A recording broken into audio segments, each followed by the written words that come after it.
JVG came out of Cup of Joe in Raleigh years ago. We started a company, a friend of mine and I, in 1991. That was Cup of Joe on Hillsborough Street. It's still there.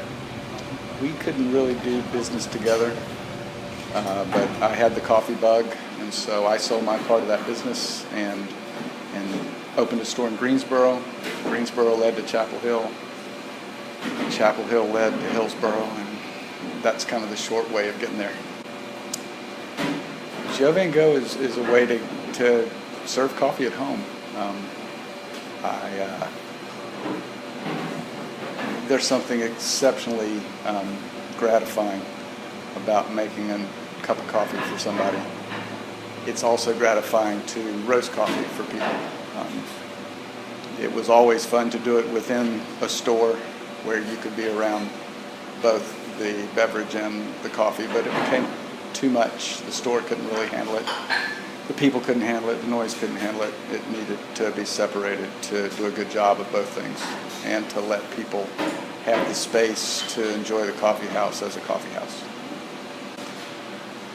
What we try to do with our stores is adapt to what the customers want in any particular store. And we don't really look to open stores. We look for communities that are underserved or that need a place. It seems like they'll respond to a place to have a coffee and to have a meeting place. So usually they're adjacent to or somehow very close to where there's a substantial number of people living who would have to go well out of their way to have a similar environment. And so that kind of says this neighborhood might be a good place for a coffee house. And so we just want to be that third place.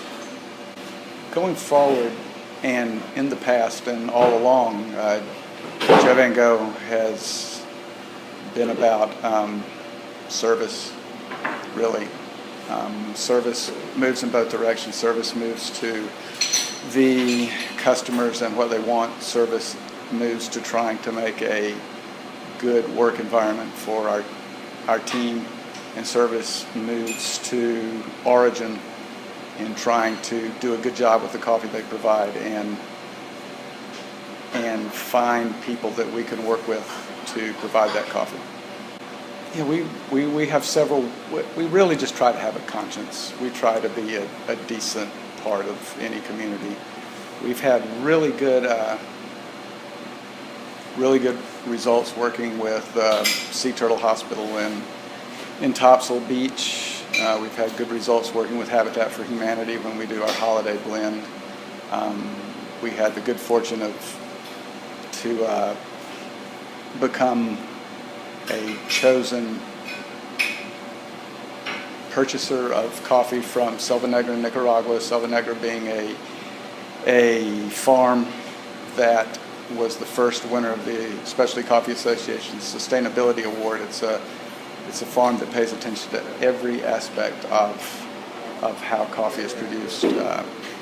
And then we also luckily got to be involved with Cafe Femenino, which is focused on empowering women in communities, in co-op communities. Started in Peru, it's since branched throughout Central and South America and even into Indonesia and Africa finally.